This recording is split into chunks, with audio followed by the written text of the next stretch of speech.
Hi everyone, welcome back to another episode of Run Yogi Diaries. This is your host, Santosh Shiva.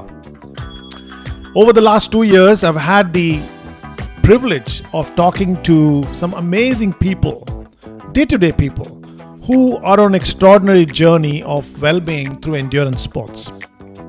I hope you took some possibility back into your lives, took some action, and maybe some inspiration to perspire. If you're on this channel for the first time today, please do consider subscribing to it. So excited to have on the show my first long distance ultra marathon swimmer.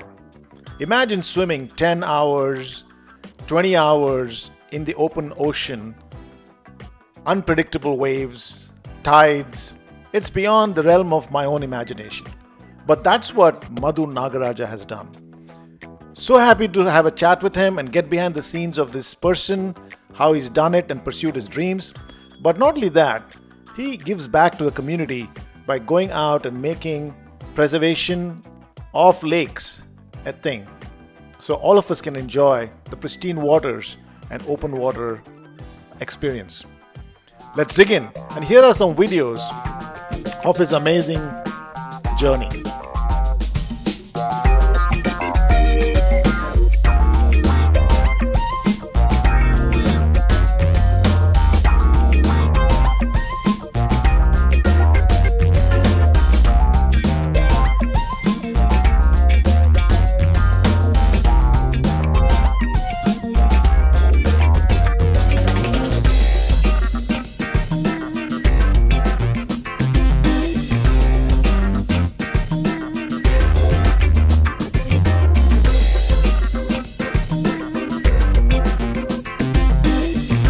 Hey Madhu, welcome to Run Yogi Diaries. Hi Santosh, thanks for having me. Yeah. Such a pleasure. And what a life you lead, Madhu. I'm so inspired and also in awe of what you've done. So really stoked to have you in the show. And for folks who are listening. I met Madhu obviously on Facebook, and it was in one of the open swimming groups. Someone had tagged him, and I double clicked because it was an Indian sounding name. I said, "Hey, I go, who's this Indian guy doing all this stuff?" And here we are, and here's a list of. I'm going to do a quick intro. Take a stab, a quick intro about you, Madhu, and maybe add. So you are someone who lives somewhere near Toronto, Oakville. It's a town near Toronto in Canada. You're originally from Mysore. Some commonality here there. I went to engineering school in Mysore. A quick overview of what you've done. You're a patron of International Marathon Swimming Hall of Fame, and you serve in the marathon swimming as a swimming mentor for a lot of people. You've done the English Channel back in 2004. You crossed the English Channel, and I'm going to stick to a few highlights here because obviously you have a huge list of accomplishments. You did the Marathon Des Sables in 2010, the run across Sahara. So you're just not a swimmer, but you're also a runner. You crossed the Lake Ontario. It's a 43 kilometers swim in about 24 hours and 26 minutes. Oh, wow. We're going to talk about that. And then, of course, the other one is crossing the Strait of Magellan in Chile. Cold waters, choppy waters. And we'll talk about that as well. And then recently, you also got the Queen's Platinum Jubilee Medal.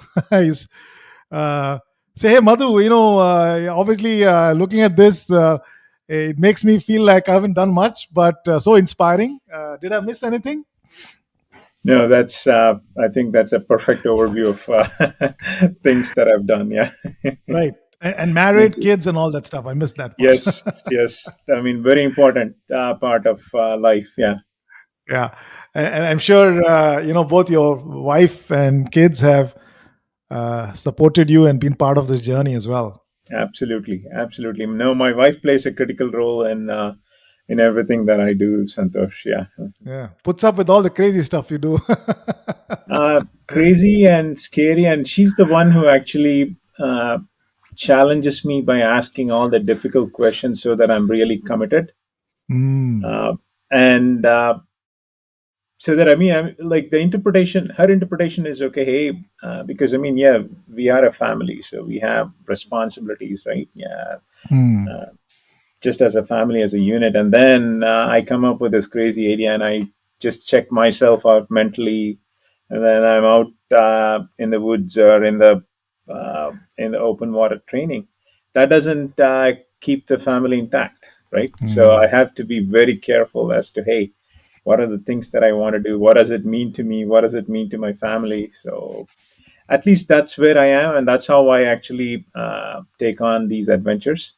Mm. Uh, but I'm Yeah. very glad to be. At times I regret it when I'm in the pain, in the midst of it.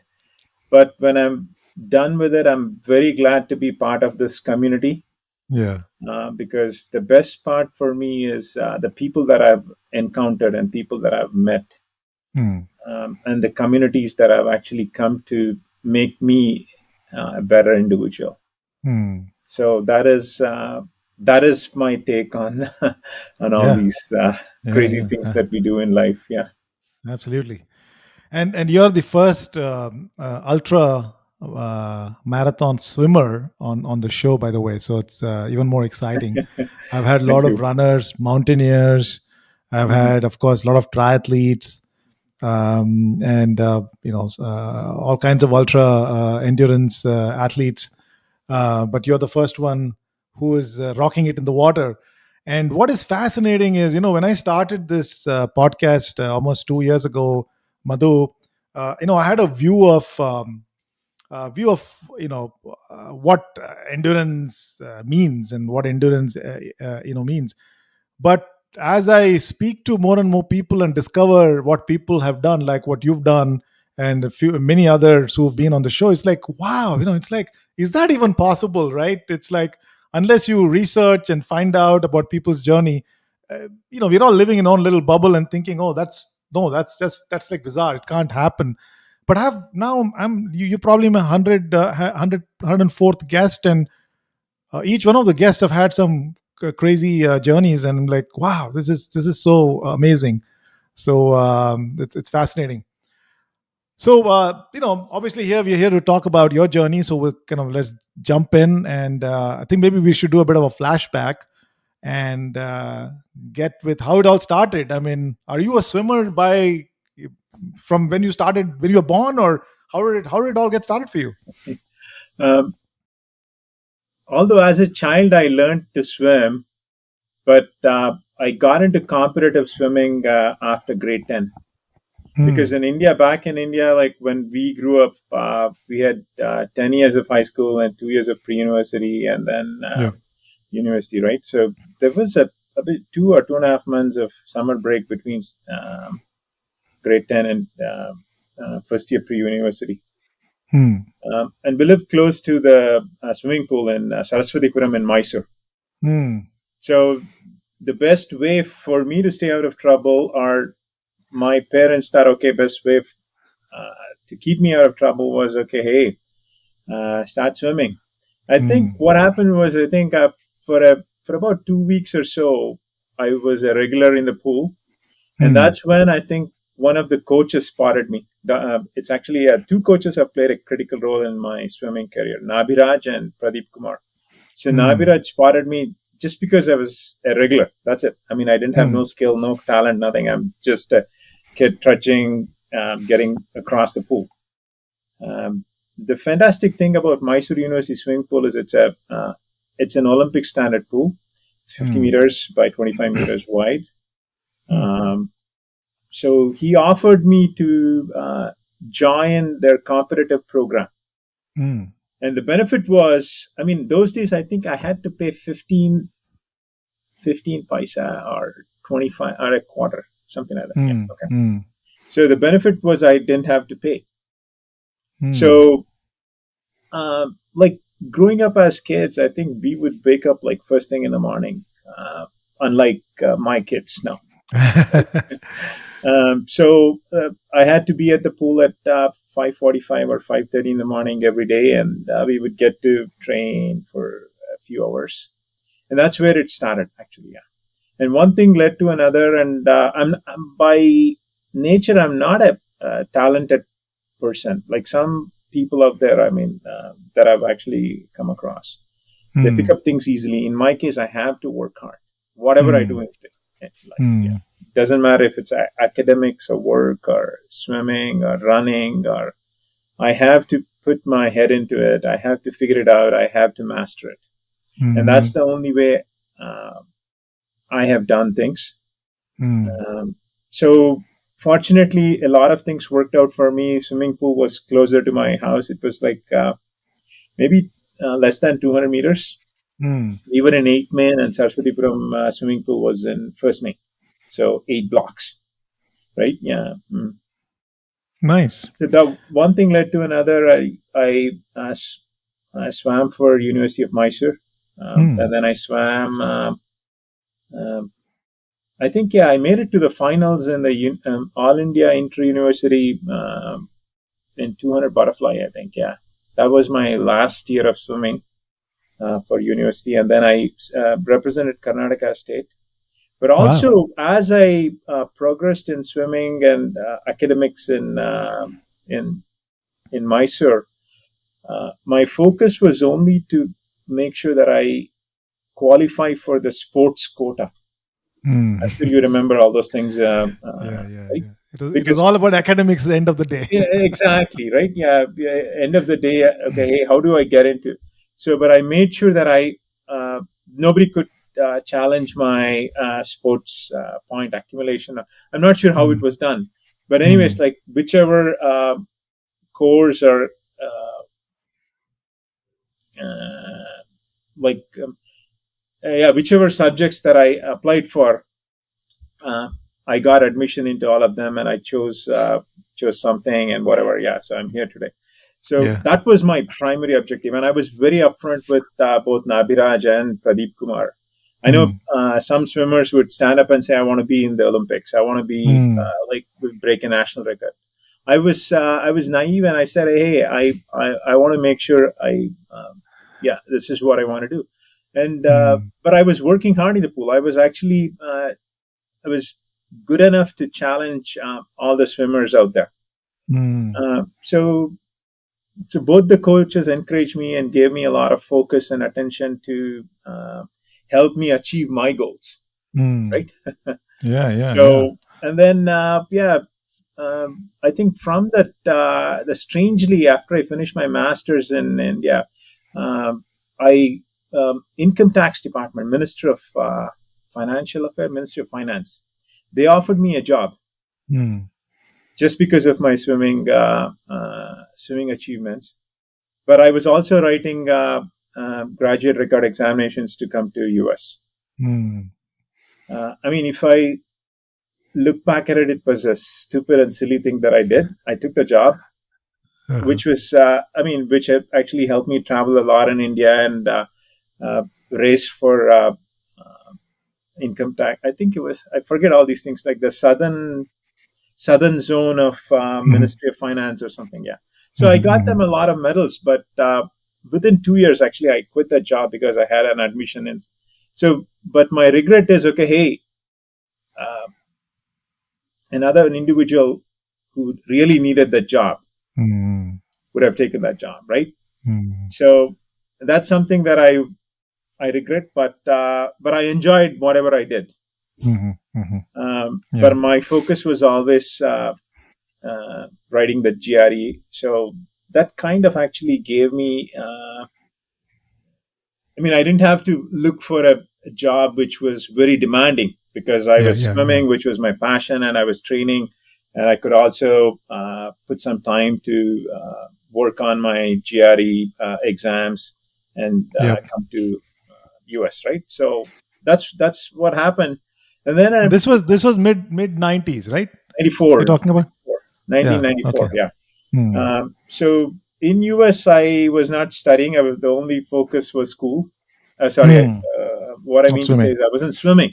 Hmm. Only focus was school. And strange thing is, I mean, we in India, we were very privileged. We only went to school. We didn't do anything else. Hmm. We swam. we hung out with friends, we studied, went to school. But I come to US. I have a research fellowship. I have to work for 20 hours, which is demanding, and then I have to maintain a GPA of over 3.5. I'm not used to that, Mm. Mm. right? So I had to balance. I had to figure it out, and then I had to get through school, and then of course work and all the fun things. And then I met my wife. Actually, is also. I mean, we both are from Mysore, and she was in Magellan. I was in Boston. Yeah, she was in Montreal. Okay. Mm. Mm.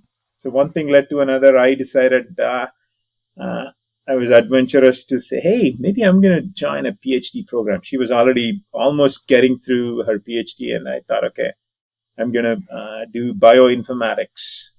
Was Mm. the focus, and then a year into the PhD program, oh my God, this is not what I want. This is going to take me Mm. in a direction which will.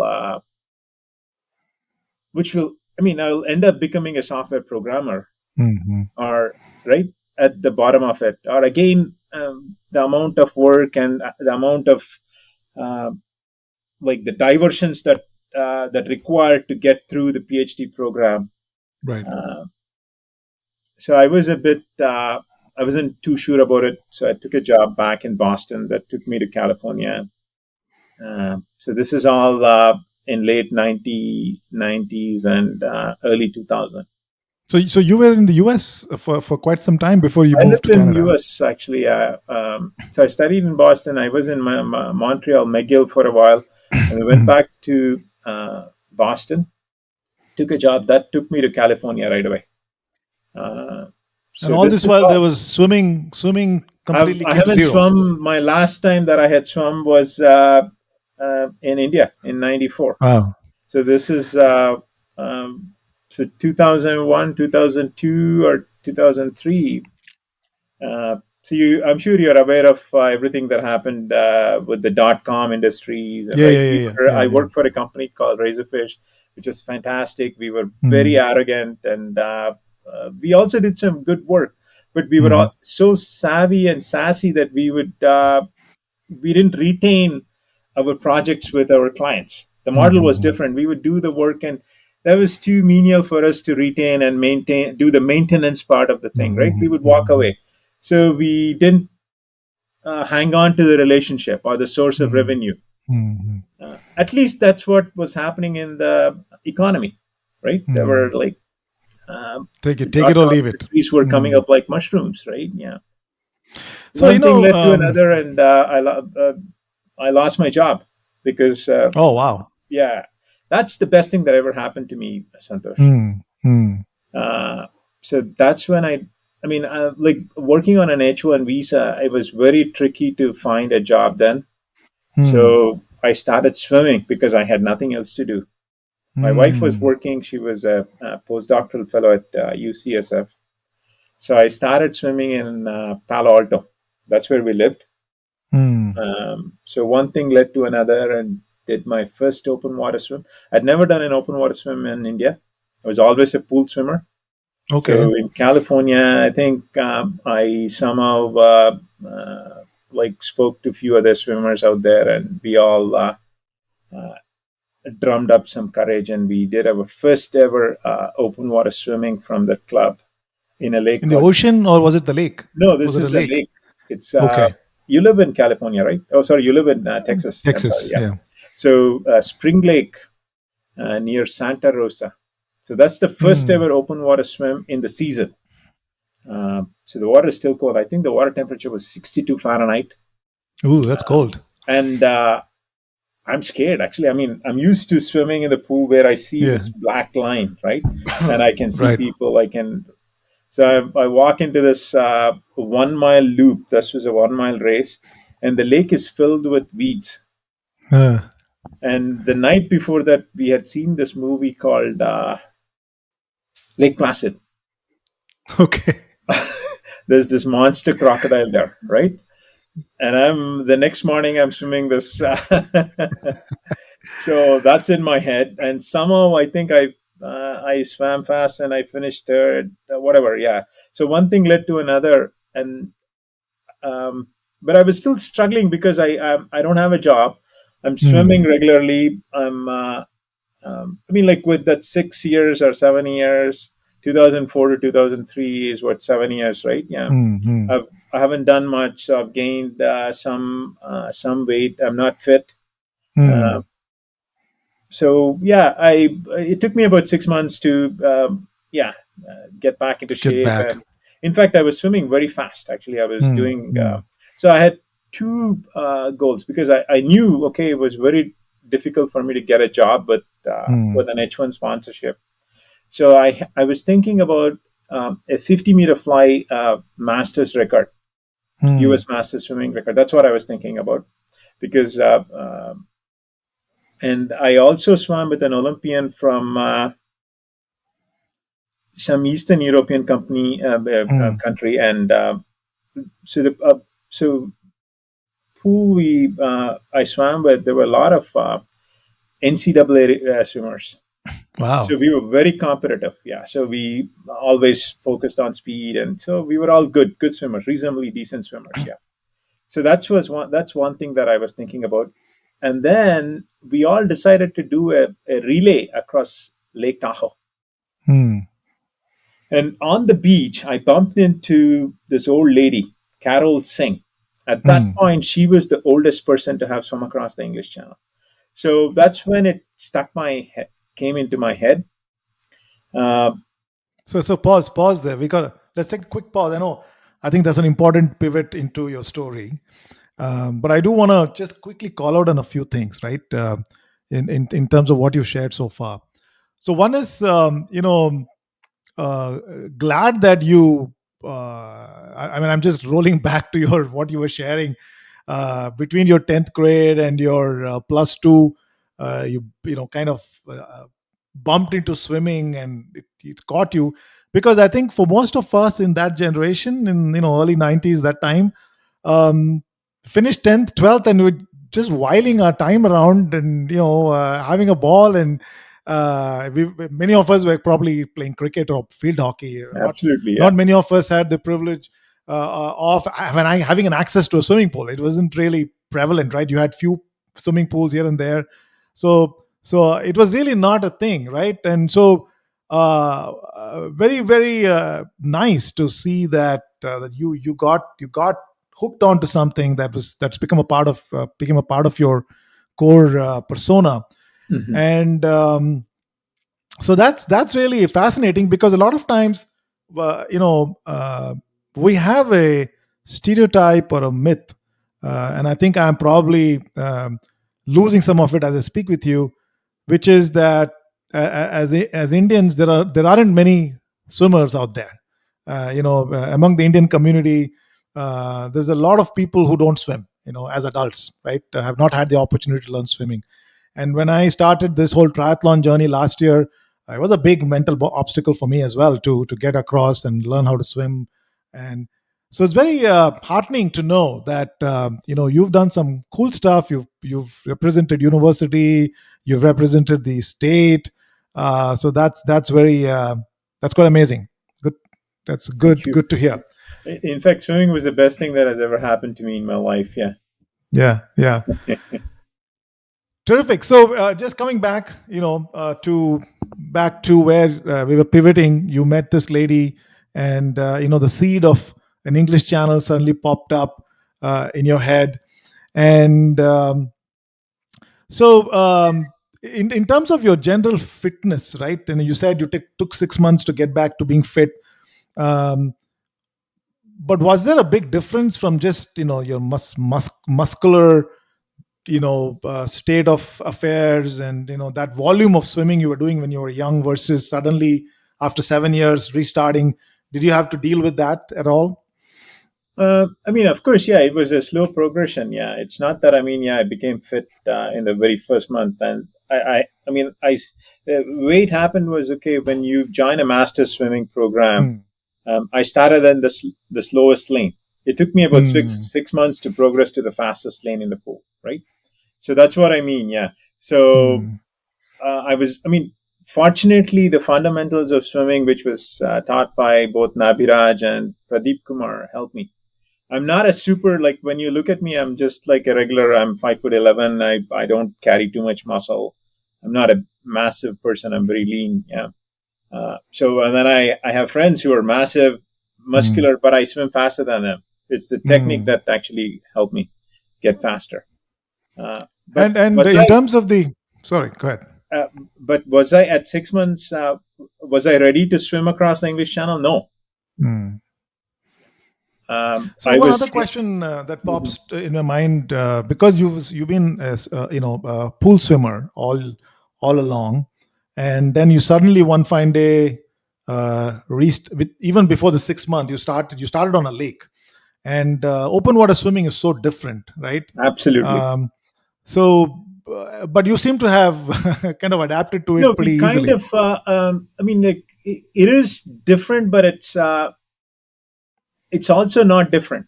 Okay, Mm, but mm, the technique and the underlying stroke, there's not a lot mm, of difference. But the mm, thing is, like, I mean, your awareness of mm, I mean, keeping that exploratory mindset, okay, mm, understanding the topography, understanding the geography, uh, mm, looking mm, at where the buoys are. Okay, hey, am I swimming straight? What's the fastest point from point A to point B?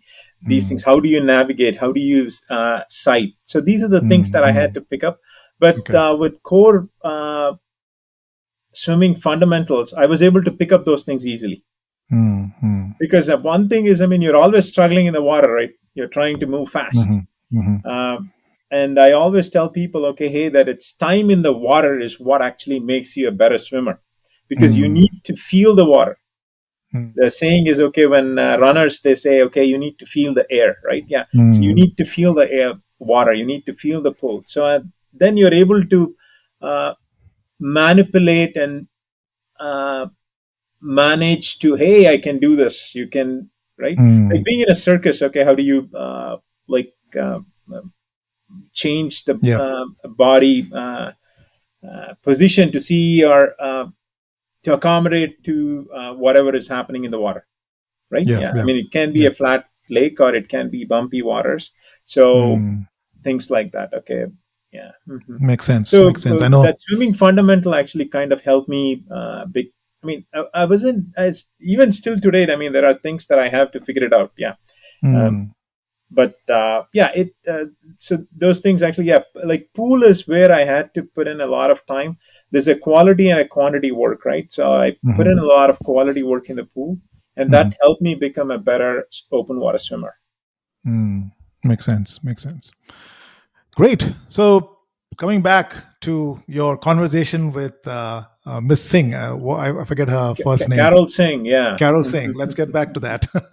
No, All right. I didn't speak to her much actually. I just shook her hands, and uh, yeah, it was exciting. It was just, I mean, she spoke as if it was a normal thing in her life. And I was Mhm, like, wow, this is amazing. And I'm standing next to an English Channel swimmer. I mean, yeah, so we finished the race, came home. Of course, it was a party. We had a lot of fun. The mhm, swim was fantastic. You've been to Lake Tahoe, I'm sure. It's a beautiful lake. So but then my engines, I'm not doing anything, right? Because I don't mhm, have job. I don't have a job. So my engines are working here. mhm, Uh, and by then my wife was pregnant as well. So mhm, here is another, like, the tricky thing, and an important thing is, okay, I don't have a job. I'm an Indian. I mhm, don't have a job. Okay, mhm. because the way I've grown up, right? Yeah. Because academics, work, positions, titles, all the blah blahs, that the important things in life, right? Mhm, mhm, And then I don't have a job. Our revenue or our salaries have gone down by 50%. mhm, All the fun things in life. mhm, How do I tell my wife, and my wife is pregnant, how do I tell my wife, hey, I want to go swim across the English Channel? mhm. Okay. And at that point of time, I think the expense was about $5,000 to get a boat captain and register. Mhm. And that's only for the swim. Then we have to fly there. We have to be, yeah, the logistics So of this, we have to tell wait us a for the little bit weather. more about that. Tell us a little bit more. I mean, for folks who are listening to this may not really know what it takes to do the English Channel. So that Yeah. $5,000, what does it pay for? Just Yeah, this was please tell us a little. $5,000 in 2004. It's a Yeah, lot yeah, more right now. It's 20 years, right? With yeah, yeah. inflation and all the fun things that happen in the world, right? Uh, so when I was struggling with that idea, my wife actually, I'm sure this is true with you as well. I can never read my wife's mind, but she can read me like an open book. And she knew there was something happening with me, and she mentioned we were driving. I think I was driving her to. She used to take a shuttle, like a UCSF shuttle. So I was driving her to that shuttle place, and she said, "You should do something with swimming." Hmm. My eyes brightened, and that's when I said, "Hey," but that's when I said, "Okay, hey, I think I should look into this English channel." But here is what I had already taken a step in that direction. I had gone ahead and I think I had bought a book called Dover Solo, like it was Hmm. written by a swimmer. Her experience with swimming across the English Channel. Fortunately, it had not arrived in mail yet, so else I would have been in trouble. So that was the moment I captured on that moment, and I jumped into it. So I had, I think, 1 year at that point. I think it was August 2003. That's when I decided, okay, hey, I'm going to swim across the English Channel. Yeah. Wow. So So tell us about that. What did you have to prep? What does it I take so I to had to swim? and so of course, yeah. Like again, this is primitive days of internet. The Hmm. internet is a messy place now. So we just had like standard basic HTML pages. So I think there was no Google. There was Yahoo search. I think, yeah, right. Hmm. There was no Google in 2000 early days of, or Google wasn't what it is today. Yeah. So I joined a syndication, Hmm. like an email syndication group, and so I found out, okay, there are two organizations that ratify a swim across the English Channel. Okay. Channel Swimming Association and Channel Swimming and Piloting Federation. Hmm. So I researched on both of them, and then I spoke to a lot of swimmers. Hmm. And then I decided to go with this organization called CSPF, Channel Hmm. Swimming and Piloting Federation, because there were a lot of swimmers there. I kind of connected with the swimmers. Although the ancient historic organization is Channel Swimming Association, I Okay. went with the newer, the Rebels, actually, yeah, which is no longer true because this is overtaken the old archaic Hmm. organization. Hmm. Hmm. I shouldn't be saying that because I belong to the marathon. I'm one of the committee members. They both do a wonderful job. Um, but I connected with a lot of swimmers. Hmm. So I had to send in my application. But the first thing is you need to. So English Channel swims actually happen in a neap tide. So there are two Okay. tides in the ocean: spring tide and neap tide. Okay. So Hmm. that's it's the velocity of water that moves Okay. between during the in the between the channel. Okay. Or in the channel. Yeah. So swims happen in a neap tide just because, okay, um, boat captains actually can keep the swimmers safe in a neap tide because that's the water level is low and the height Okay. of the wave is also low. Right? If ever Okay. there is a storm that passes through, the Hmm. height of the wave is not too high, so you don't lose sight of the swimmers. Hmm. So I had to book a boat captain. So neap tides, depending um, on the position of the moon, okay, they can last anywhere from 10 days, and they are every fortnight. Okay, Okay. so 6 days to 10 days. So usually in a 10-day neap tide, boat captains take about four swimmers. Hmm. So I had to reserve my spot. So I reserved a spot, and I was number three in a 10-day neap tide. So I was Okay. confident enough that I could get a slot to get across. Hmm. Um, so I booked that. That was the first thing that I did, and then I had to register with the organization to say, "Hey, I'm thinking about swimming across the English Channel." So I had to give them uh, a history of like very similar to submitting a bank application, right? Yeah, hey, this is what is my swimming profile. And then the requirement for the channel at that point of time is I had to show them that I can swim for 6 hours in 60 Fahrenheit water. And this is without any No wetsuit or wetsuit, anything like no that. No wetsuit, of wetsuit. course, yeah. Wow. So the only the legal English Channel swim is you can have a swimsuit, a pair of goggles, and a swimming cap, and you can have a earplug. Okay, that's about it. Nothing else. So I joined a club in San Francisco called Southend Rowing Club. That's another fantastic place. Yeah, like San Francisco Bay is like the mecca for open water swimmers. Yeah. So Southend Rowing Club actually is another club that played a critical role in my open water swimming skills. So I'm like again, I'm an Indian, right? I'm sure you've things have changed now. Back in the day, I was the only Indian in any open water swimming event that I went to.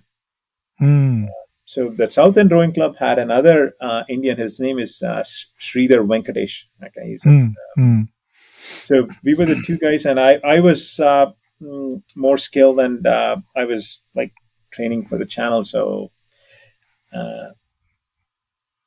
the club actually embraced me. So I told them, hey, I'm a novice in the open water swimming world. So people took me out in the San Francisco Bay. So I've done some fantastic and difficult swims in the San Francisco Bay. In fact, I mean, before I forget, a lesson that I picked up from the English Channel swim after the English Channel swim was make your training harder than the event that you're training for. So that's what Southend Rowing Club actually taught me. So when there was a storm out there, they would take me out. Wow. And I'm actually literally scared. Yeah, this is like 2-3 meters waves. Okay, and they're not able to hold the Zodiac steadily. That's when they would take me out. So I swam in all the difficult conditions, and I kind of acclimatized to the water temperature. I made sure I swam in 55 Fahrenheit. Although the requirement was 60 Fahrenheit, I made sure because I had read stories, where the swim can be anywhere from 10 hours to 24 hours, 30 hours in the channel, because depending on the tides and the currents and things that can happen in the channel, because it's not a swimming pool, it's not a controlled environment, right? Yeah. So I So, had so one point here, Madhu, 55 degrees. So, what temperature is the threshold for being able to swim for that long without something like a wetsuit? I mean, at what point does the body actually? So the coldest I've swum is actually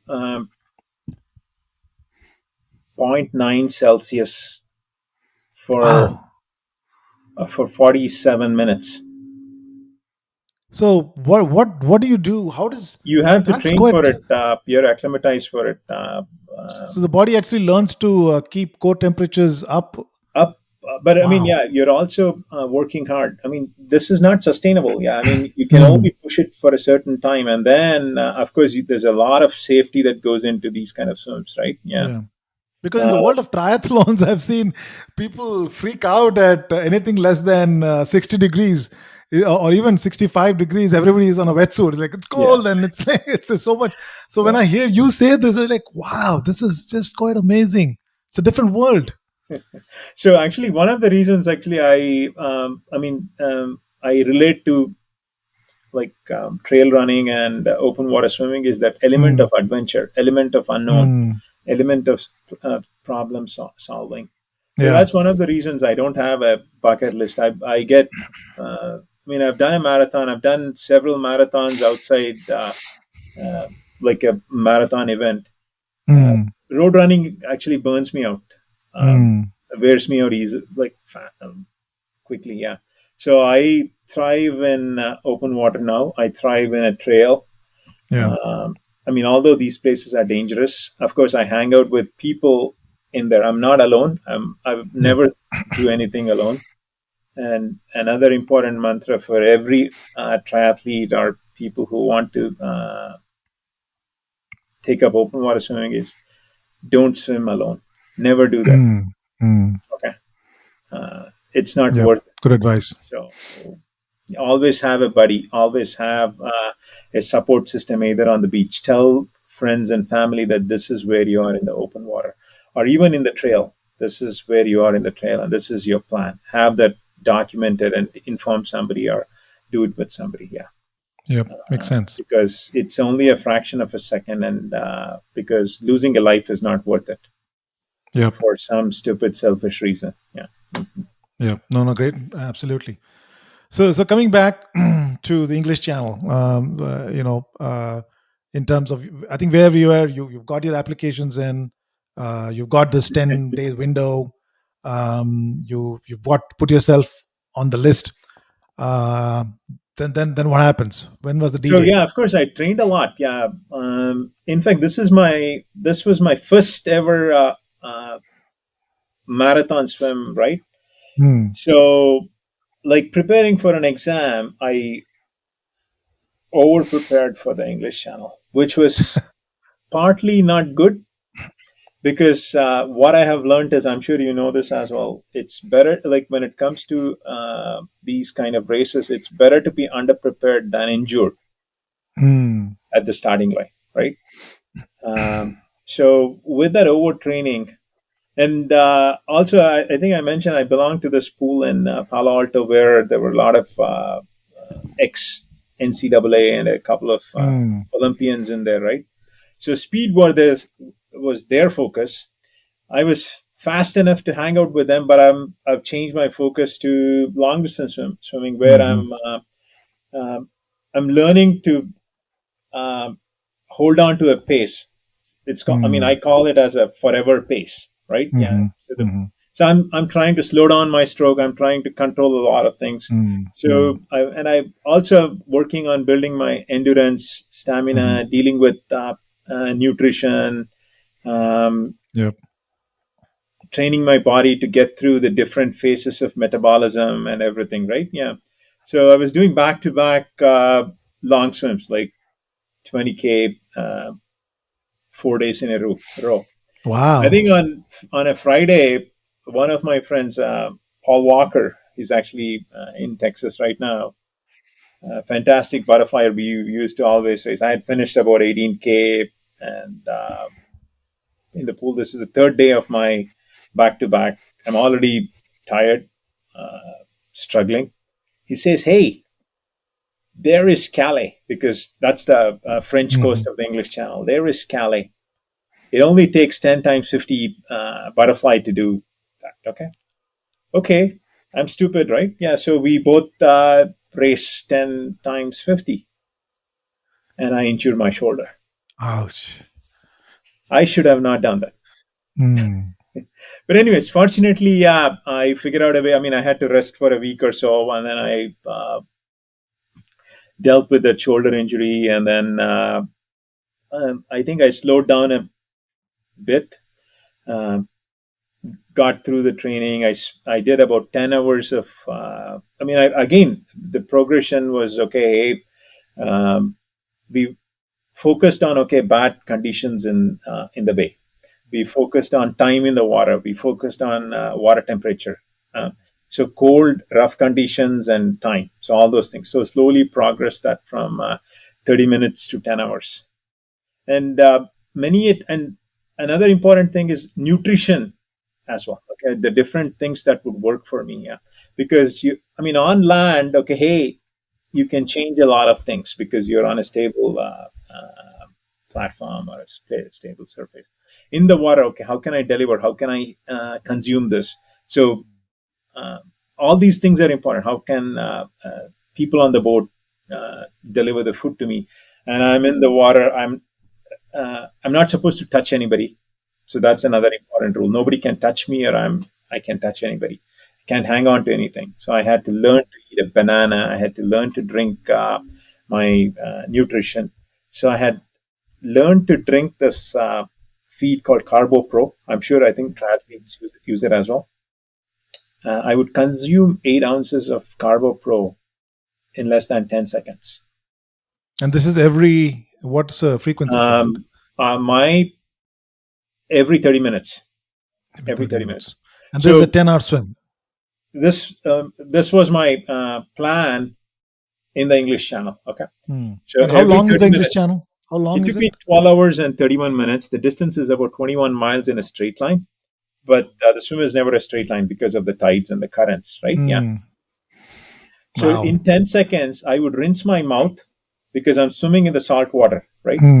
So when you drink the feed, whatever salt water is in my mouth would also go into my body, and that would actually upset my stomach and whatever can happen.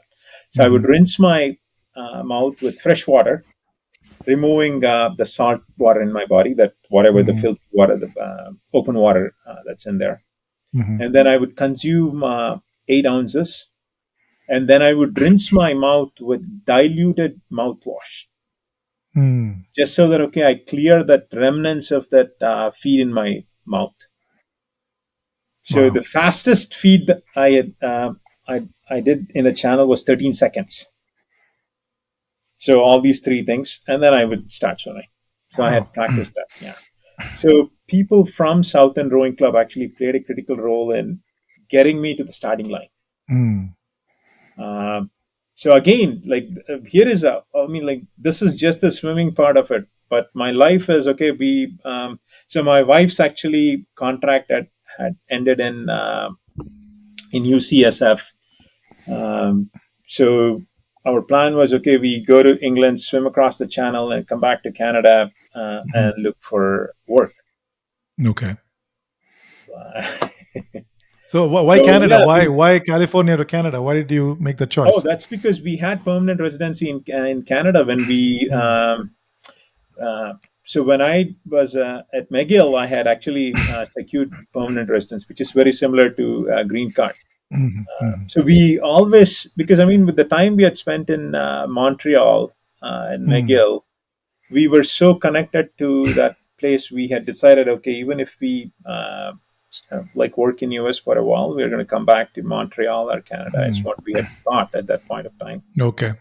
So that actually brought us back to Canada. And so with this English Channel swim, my son was born in January of 2004. So this kid is 7 months old. So we go to Dover, a fantastic community. This is, I think I mentioned something. The best thing that ever happened to me was losing my job, getting Seems into, like it. and then here is another thing. Actually, this helped me build my personality and my leadership skills. Whatever I am today, both in my work and my everything that I do, is because of that particular event.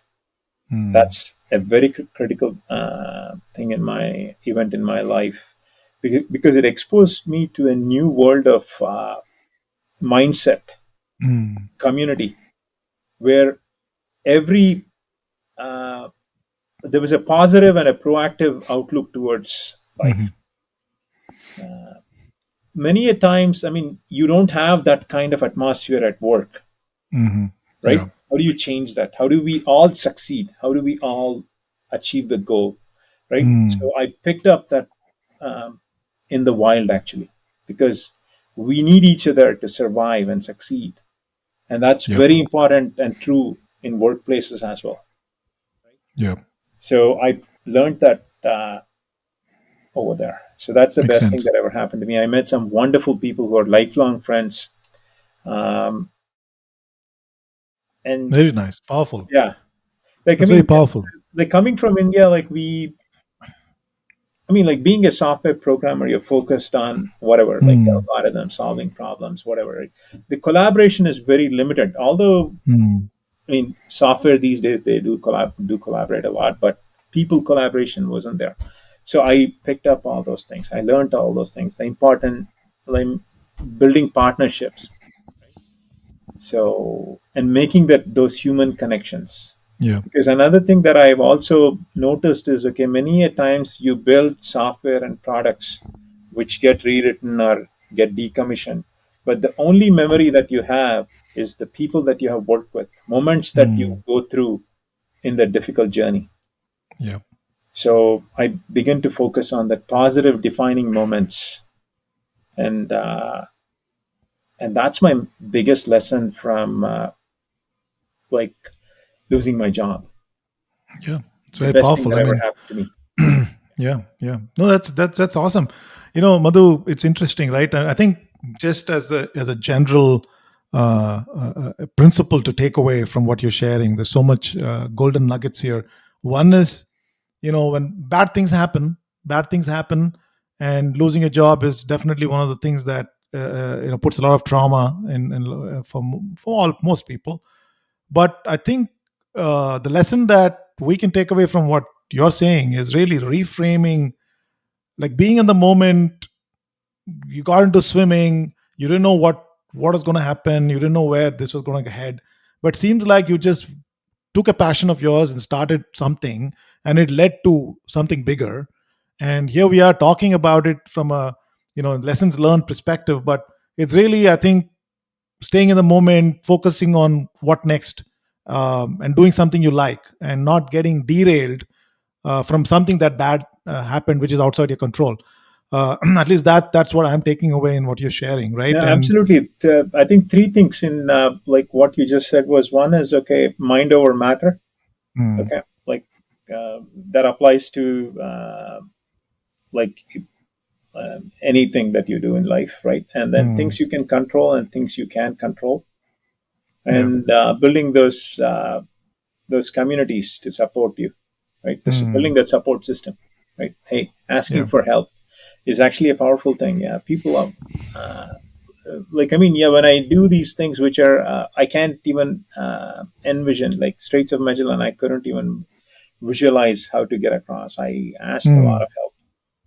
So people with knowledge, people didn't know anything, they came and supported me. Similar to Marathon Des Sables, which is mm, a crazy, painful race. I know at that point of time, I think Nattu was the only person from yeah, India who done it. And Nattu is actually a fantastic individual. I have a lot of mm, respect for him. Yeah, although we don't chat a lot and we don't talk about athletics, we talk about random things. mhm, But I haven't spoken to him in a long time. And then I saw him on your podcast. That's he's a yeah, If you speak to him, say hi to him for me. yes, yes, Yeah. definitely. He So and his wife is also yeah, on she's the an podcast, amazing athlete. Karen. Yeah, yeah. Yeah, I yeah, remember. I think they getting married. Yeah, yeah. Anyways, yeah. yeah. So he's yeah. So They have marathon is actually, you yeah, talk about community, you're talking about community. I think I've had a lot of guests from the Bay Area ultra running community on the podcast, and Natu and Karen. Natu definitely way back, one of the earliest, maybe the only brown guy, South Asian guy running ultras. He's inspired a whole generation of ultra runners in the South absolutely, Asian community. absolutely. Yeah, So, talking about community that you're talking about, right? I think that's another great example. Those yeah, guys are yeah, doing a great yeah. job there. Mm-hmm. Yeah. So coming back to the English Channel event itself, right? So the crew that's on the boat, is that your own, or those Yeah. guys provided? Yeah. So I had one of my friends, Shelly, come with Hmm. me to the channel. Yeah. So Okay. in fact, my wife and my son also came to England. So they were in Dover. I think my window opened up on August 6th. So we flew in on August 1st. We got acclimatized to the time zone, etc., etc., and then I started swimming. Shelly was my only person crewing for me. Yeah. So Um, so I took care of all Shelly's expenses, everything. Yeah, so Mhm. all the fun things. So I mean, she's the again, one yeah, who's feeding you this, exactly. Yeah, all Shelly. that. So we, Shelly and I swam in the same pool in Palo Alto. So Shelly knew everything about me. Okay. Um, so she knew me, what would take me, what would bring me down. Hmm. Okay, if there was a tricky moment in the channel, okay, uh, things that she could tell me to get me through that difficult times, or to push me across the barrier, right? And also, when you do an ultra, you go through stages of metabolism where Hmm. your source of metabolism is carbohydrates, and then it gets into protein, and then it gets into fat, right? Mm. That transition of from protein to fat is actually very painful. Mm. That's where people, I think you must have heard of the term, okay, hitting the wall. Mm-hmm. So that was one of my focus when in my training. I wanted to experience that. I wanted to hit the wall. Mm-hmm. Because if ever it happened to me in the channel, oh, I know this. I know I'm going to get through this.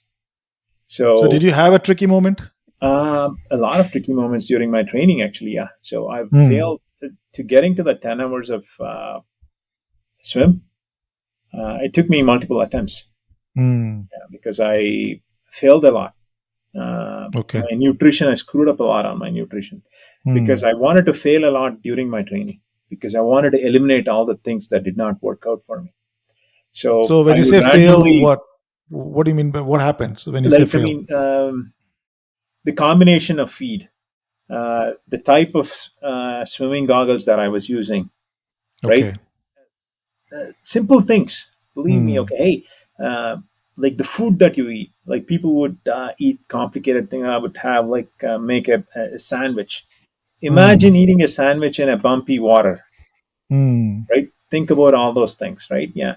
Um, and then even like the kind of swimming trunks, chafing, right? And I had to change my stroke a bit so that okay, like I think my shoulders were touching my chin, and I think it was actually a few times I had a big gash here. And also another tricky thing with salt water.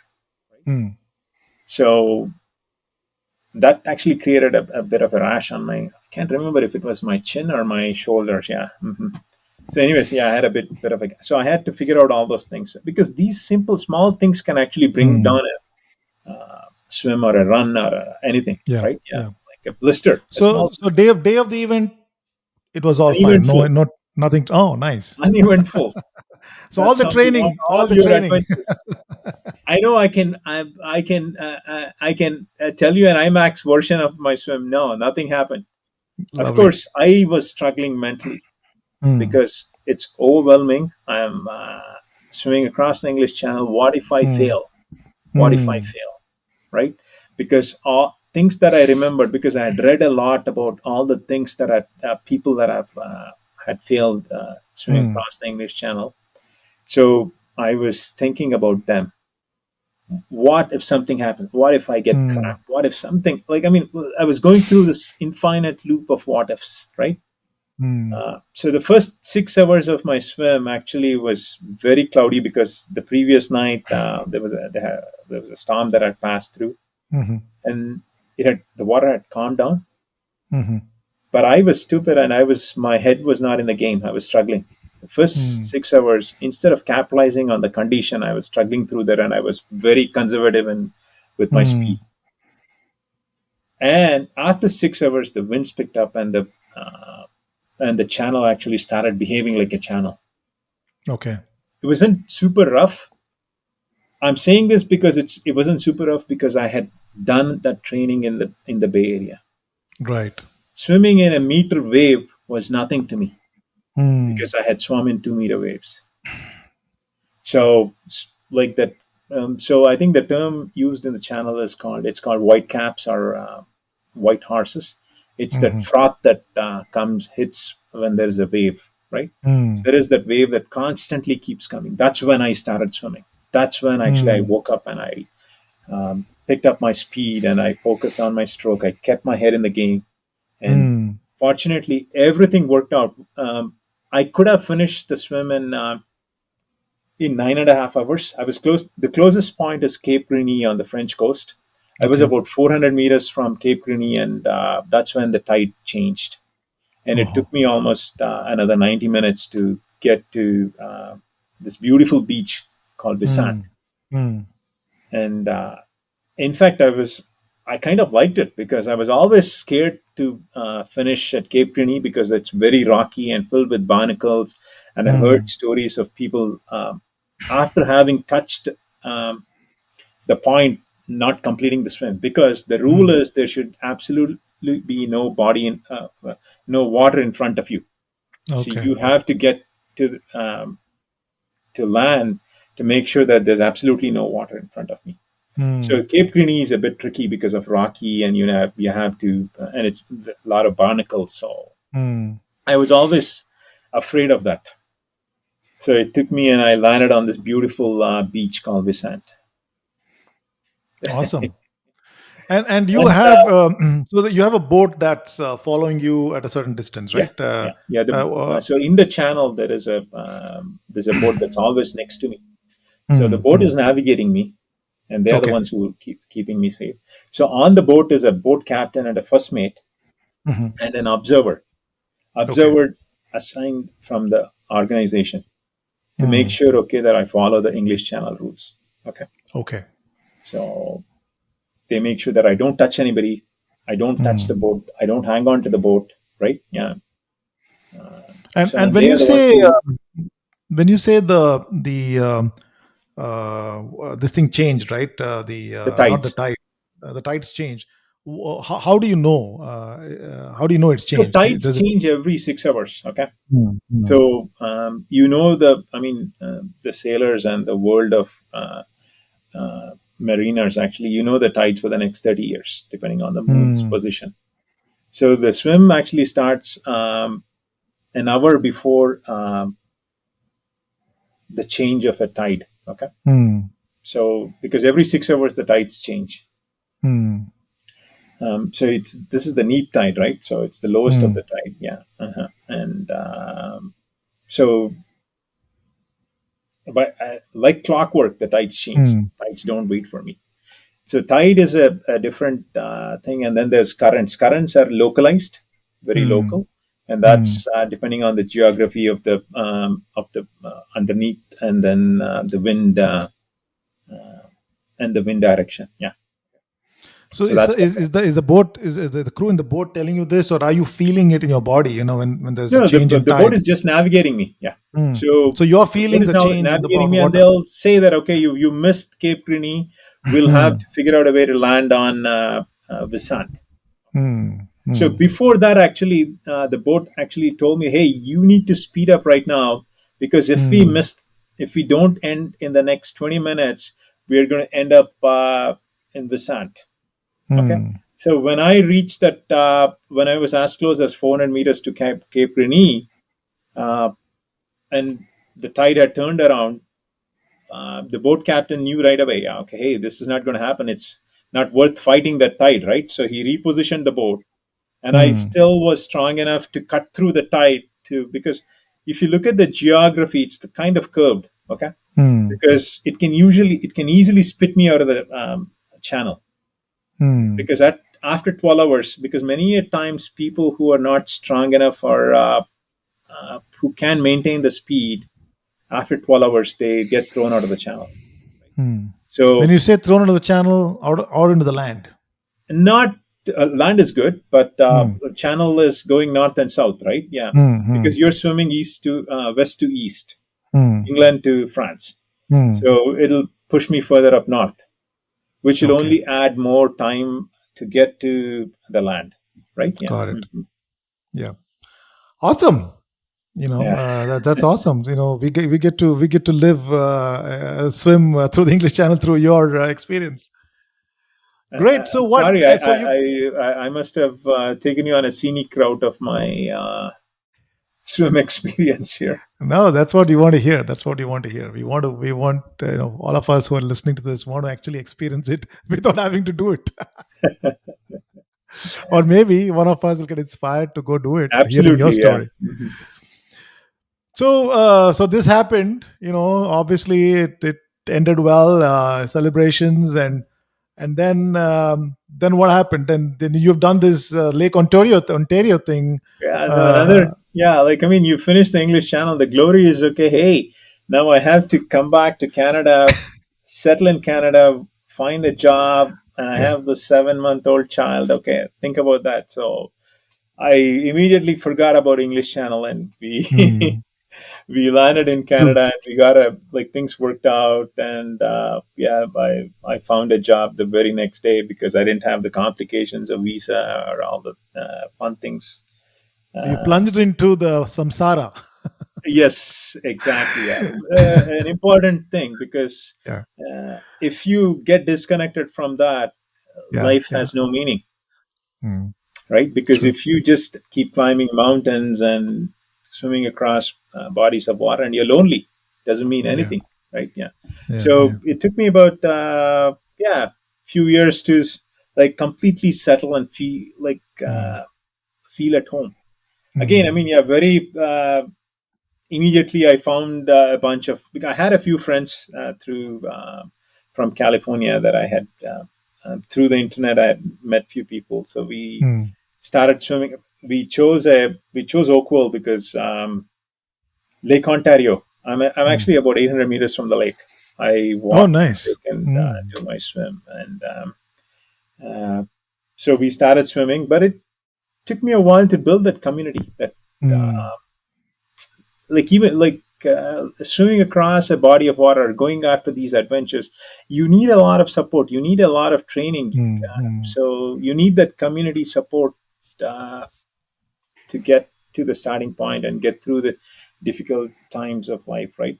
So before Lake Ontario, actually, I did Marathon Des Sables. I wasn't even thinking about mm, Lake Ontario, mm, although I had put in. That's not true. I had thought about Lake Ontario, but for some reason I did not connect to that, mm. connect with it. So I did Marathon Des Sables, which was another fantastic race. Um, Yeah. I met some wonderful friends there. Mm. Yeah, I'm sure Nattu must have covered a lot on his chat. So, Yeah. That I that's mean, if, another. Yeah. that's another painful thing. Again, I had to figure out a way to learn to run, learn to Mm, the nutrition, because the tricky thing with marathon discipline is it's a self-sufficiency race. So you need to carry everything that you want. Like you mm, need to have your food, all the like. I mean, although they provide water, but the water is provided at checkpoints. So you need to carry water. mm, Water is mm, ridiculously heavy, so you mm, need to carry just enough water between the checkpoints. And then, so living in Canada, training in Canada in in the midst of winter, which is like negative temperature, mm. to run in the Sahara Desert, right? So day 3 or day 4, I couldn't eat my food because it's. I think at 9 a.m. in the morning in the Sahara Desert was 56 Celsius. That's about 120 Fahrenheit, if Wow. my math Mm. is correct, right? Yeah. Imagine the temperatures at 2 or 3 in the afternoon, right? I just couldn't eat with the kind of food that I had taken. I wanted like rice and rasam.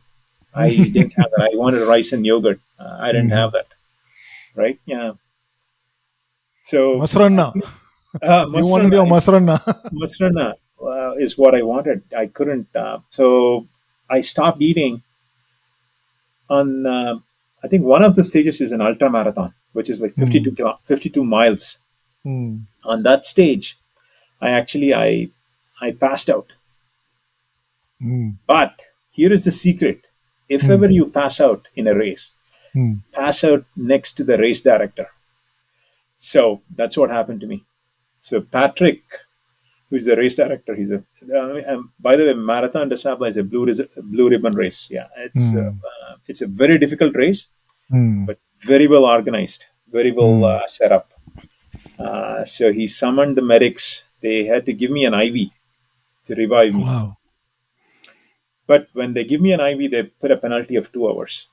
If they Mm. give glucose, I'm out of the race. I So in see. my case, they could revive me just with an IV. After that, I became a bunny rabbit, and I mean, and again, each stage has a cutoff time, so you need to make it within the cutoff time, and all those. So Uh, this was dehydration, basically. this is basically dehydration. I couldn't drink Mm. water. I couldn't eat. I couldn't consume my salt tablets. Like I mean, the simple biology of osmosis, right? Yeah. So I was. And how long it took for you to get back on your feet after the IV? Um, I think like 45 minutes. Yeah. Hmm. Yeah. Yeah, these guys are like, I mean, yeah, again, adventure medicine is like aggressive medicine. These guys know how to Hmm. bring back people up. Like, I mean, imagine treating a patient in an OR and Yeah. imagine treating a patient in the wild, right? Yeah. Their Hmm. goal is to bring me up to normal, control the situation. So another rule for them is okay, after they revive me, they had to follow me for an hour to make sure that I'm To safe. you're fine. So, but fortunately, I think I was only like 90 minutes from the next checkpoint. So I made it Hmm. to the checkpoint. Um, and I was still in the race because there was a cutoff, and I made it 2 or 3 hours under the just under an hour to that cutoff. So, Hmm. and then I could rest for a while. So I spent the night in that camp, and next morning I took off. Yeah. So between Yeah. running something, doing on your feet something like this, and water, I guess running was just a small distraction because you probably Distraction, and burned. also more than that, I think it was as a state of mind. Like, I mean, the element of adventure, right? Because when Hmm. I came across this race, uh, I couldn't visualize it. I Hmm. didn't know how can I get through this? How would one get through this? So I had to explore it. I had to solve that problem. I had to, yeah. Hmm. That's what made me sign up for this, because the Hmm. same way English Channel, I didn't know how to swim across the English Channel. I couldn't visualize it. Right. Right? Okay, like in a pool, 1,500 meters, I know how to. I Yeah. need to go back and forth 30 times. I'm done. Right? So, uh, that was what made me get to this race. Of course, it was. I regretted that in stage three. Like, what was I thinking when I signed up for this? And I was very close to quitting, but the only reason I did not quit was because I knew if I quit, I had to go back and Hmm. finish it again, because I knew that it would kill me, it would haunt me, and that was the only reason I did not quit. And Hmm. again, what I did there was like a bunch of us actually hung out together, Hmm. and we became, in that matter of 6 days, we are watching each other's cry, and we are laughing at each other's Hmm. pains, and we carried each other across the finish line. I think there were a couple of people. I couldn't understand anything that they would say, but yet we communicated. Yet Hmm. we figured out a way to connect, right? So we had this barrier of language, and I knew that there was something very painful for him, and he was in his life, and he was only there to get through that. He was dedicating Hmm. it to that. Yeah, I can still visually remember that event, and yeah, that individual, and so and we became lifelong buddies. Yeah, and Awesome. yeah, Fascinating. I think you make an interesting point about, especially in these kind of adventure races, about this whole thing about bonding and going through it together. I think that's a very primal need for a person, right? And it seems like anything. that is made available through these adventure sports. So it's more than just the physicality of it. It's more than that, right? Yeah, In what yeah, you're yeah. saying, that Mhm. makes a lot of sense. Makes a lot of sense. So you did marathon disables, and then this was like what you're talking about, early 2010s, I suppose, right? This is 2010. Yeah, that was the Yeah. 25th year of Marathon Des Sables. Yeah, Hmm. And then you came back and it decided took to me a year plunge to back into recover from water. that. Yeah, Uh, both financially and physically and mentally and everything.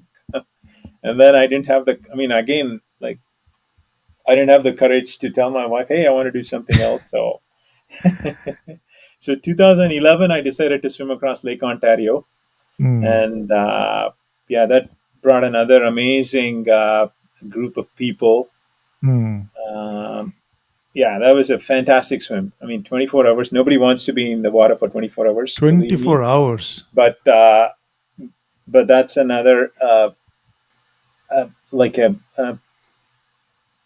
important swim in my life, actually, that helped me uh, set my roots in Canada, Mm. because the entire community came together to support me beyond my swim. So as I told you that we're only about 800 meters from the lake, right?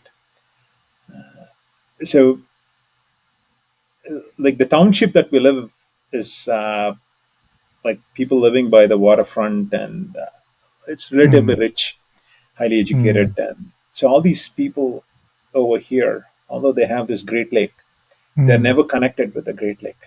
Mm. They have these second properties or cottages up north, and they don't want nobody to destroy those local water bodies. Mm. So people in the neighborhood, after my swim, started connecting with the lake, Wow. either by kayaking or being on a stand-up paddleboard or swimming. So that's Mm. after that is when I started Glow Adventures. So Great Lakes Open Okay. Water Adventures. It's in the water, on the water, by the water, right? So that's one Mm. way. I think And you're also that's mhm.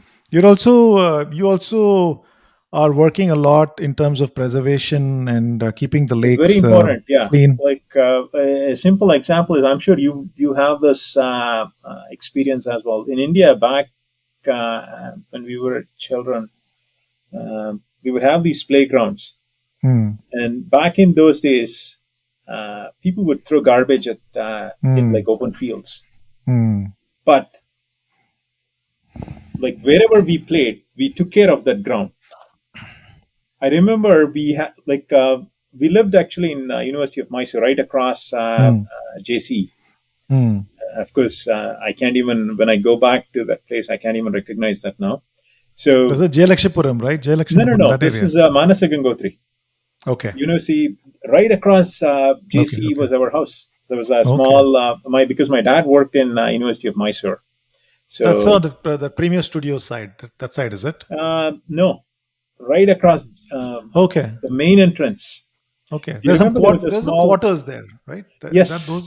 So there's Okay. like I'm not sure what that road is called. So there Hmm. was a school on one side. I went to that school on my for my primary, and right across that street was there was a cafeteria. Do you remember that cafeteria? We used to call it Downs. Downs, yeah, exactly, Yeah. yeah. So Yeah. Yeah. between Downs and JC, there were a bunch of Houses. I housing remember. facilities for the university Yes. Yes. Yes. employees.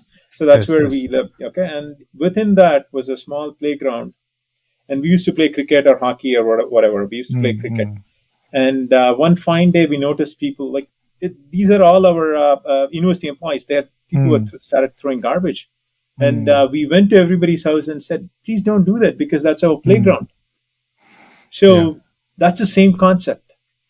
Yeah. So when Yeah. people start swimming or taking or like start swimming in the water or Mm-hmm. engaging with their local water bodies. So the Mm-hmm. local water body happens to be a Great Lake here. Mm. So they start voicing that, hey, people are dumping garbage, sewage is Mm. coming into the water. So that's Mm. at the grassroots level.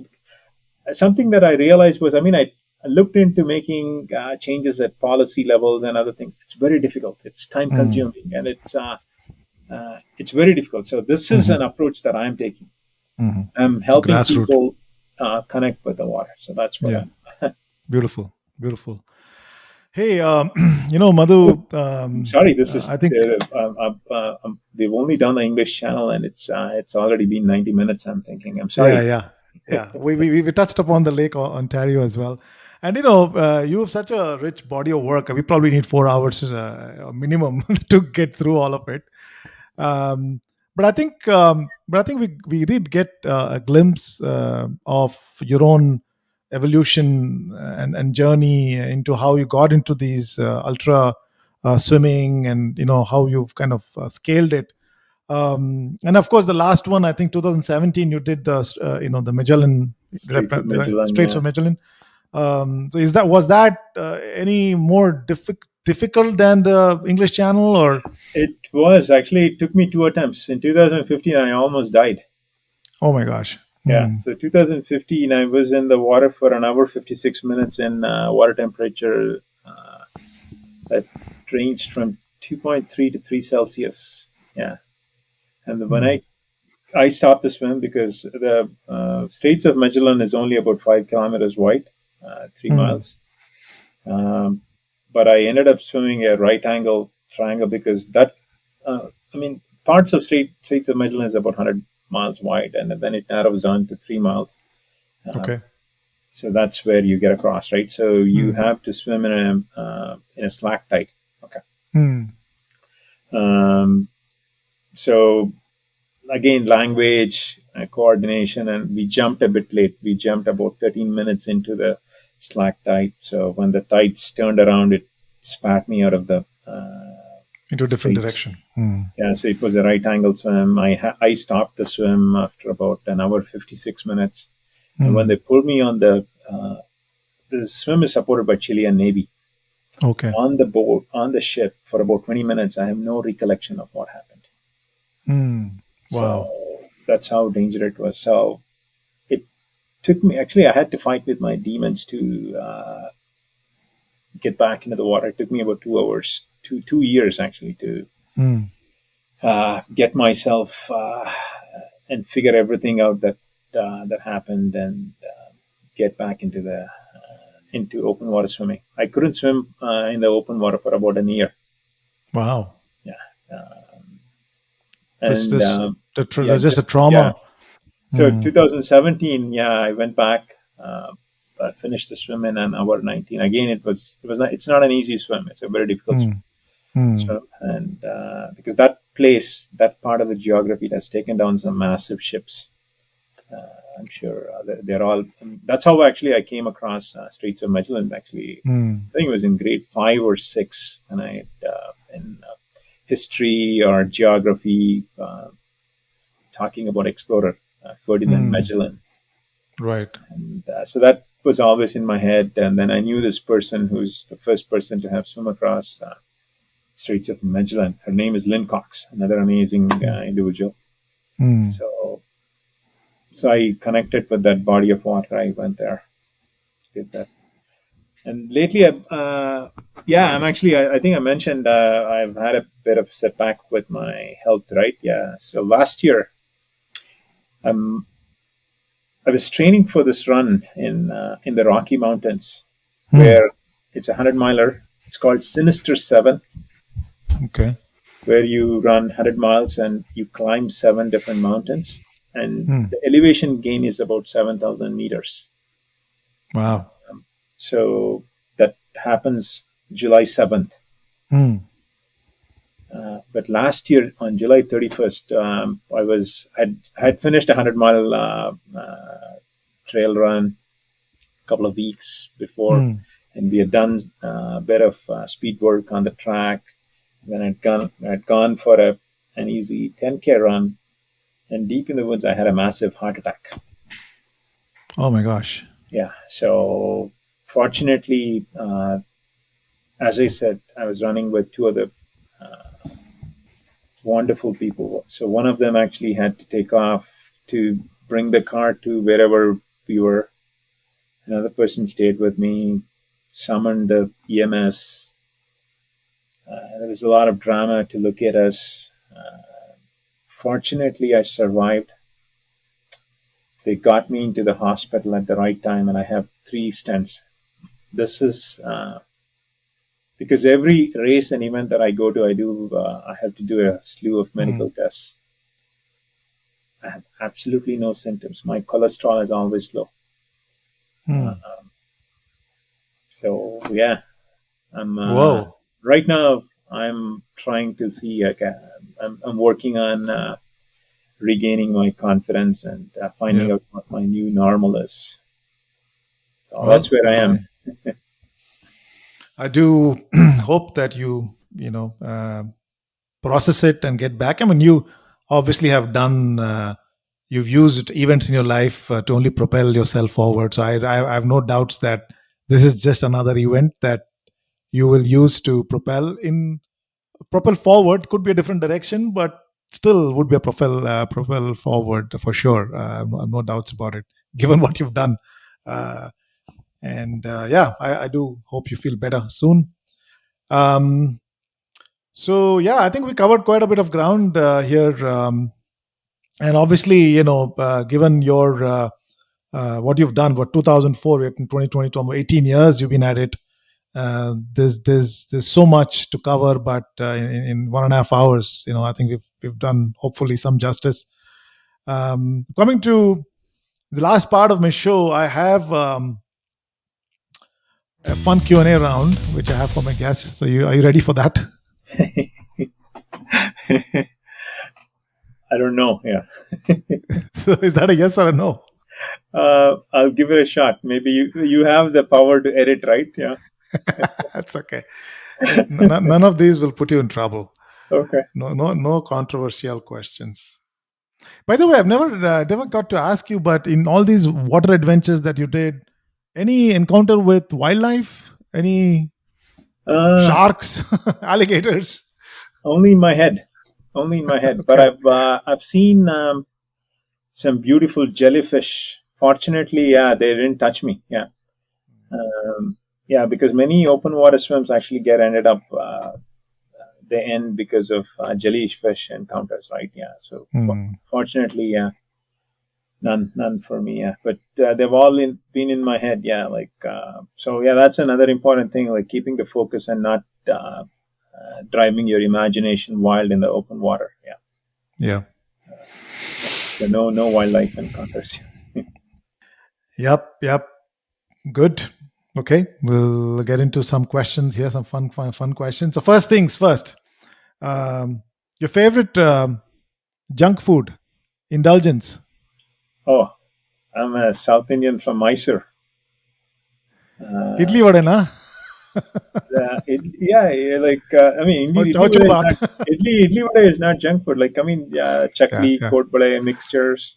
I yeah. love those things, but I have to watch out on how much I eat. But I mean, yeah, Yeah, I do crave for them. Yeah, yeah. and of course, yeah, like idli vada, I still crave for South Indian food. Yeah, Mysore Yeah. flavors. Yes. That's one of the in terms of processing myself, I'm actually connecting with my childhood days. Hmm. Is how I'm trying to recover. Yeah. Yeah. Your favorite gadget in your swimming? I am a gadget free person. Believe me. I mean, Okay. I like Sunto has sponsored me. Arcteryx actually has made me their adventure athlete. But when in an ultra marathon, Hmm.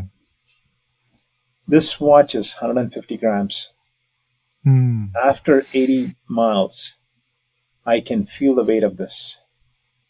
Think about that, right? Hmm. Uh, yeah, I am. I mean, I've reached a stage where I don't focus on analytics anymore.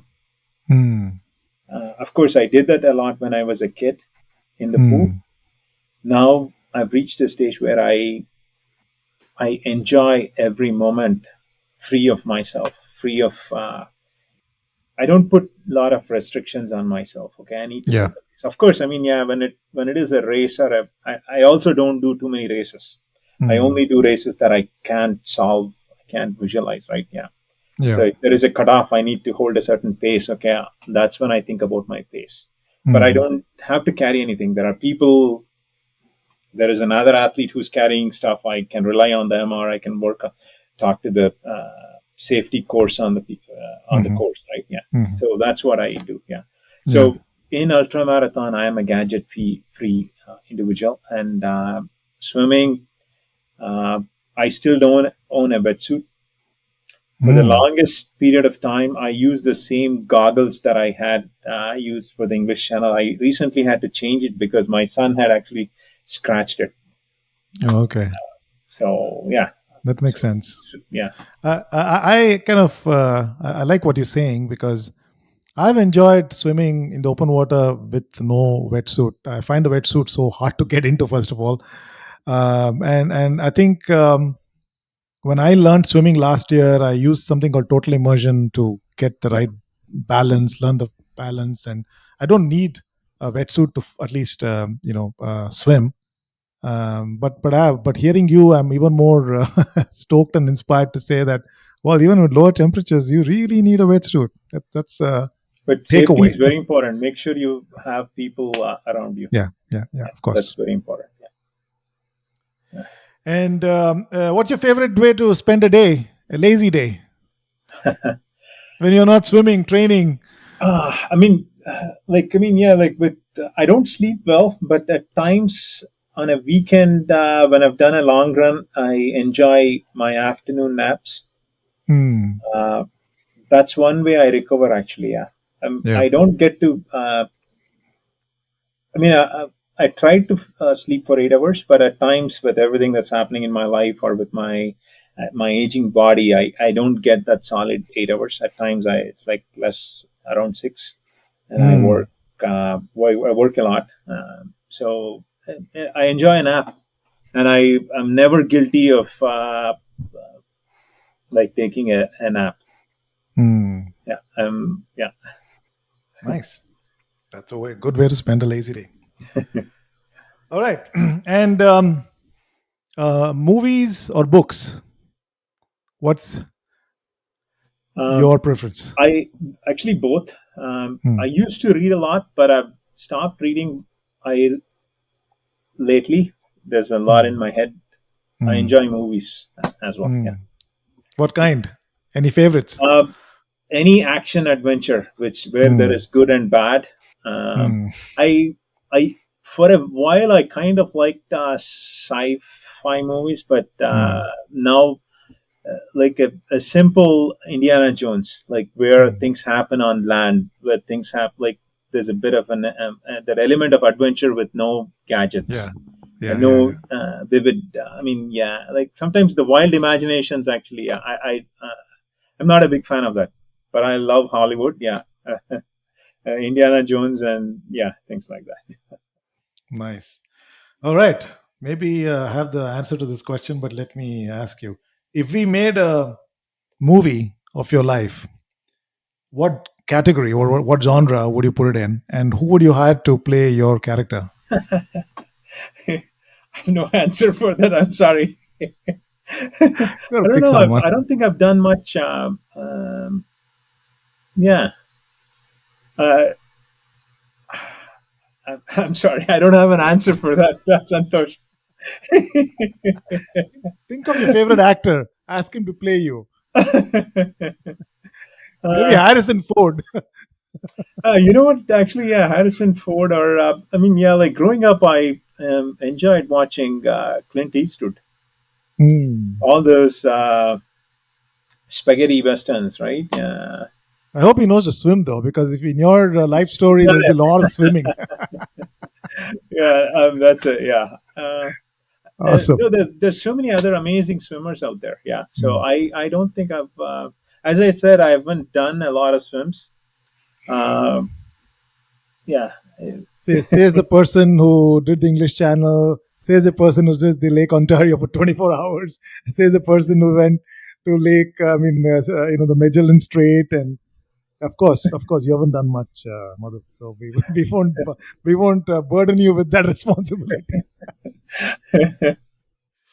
But yeah, I mean, thanks for you did well in the Q&A and learned a few more things about you. And I do. We all do that. Hope that you feel better. And you know, something like what happened, like a heart attack. I think it can happen. In spite, I guess, in spite of all lifestyle choices you make. I think the point is to enjoy it, make it a part of enjoyment and excitement. If something like it had like this happens, it happens. I mean, who knows? This could be genetic. It could be so many factors involved. So I mean, a lot of times I find people stuck into, oh, I'm doing this only because I want to have certain outcomes in health. Well, yes, of course, uh, but I do feel that you've shown us that you've had some amazing adventures, and that's more important to remember. And I'm sure you'll feel better, and you'll take this in your stride and do something amazing after this. So I'm no doubts about it. Awesome. Thanks, Santosh. Thank you very much. Yeah. Thanks for including me in part of your. I think what you're doing is amazing, actually. Yeah. Like what you've done is not easy. So, like talking to 100 people and putting time to compile this nice story. Yeah. So, good luck with that. And yeah. Thanks, Madhu. I get to speak to some fascinating people like you. It's all free of cost. I don't pay any money. You gave me 1.5 hours of your time without charging me. So, hey, I can't complain. So, thank you so much, Madhu. I'll let you go and have you enjoy the rest of the afternoon, and we'll stay in touch. Cheers. Thanks. Bye. Thanks.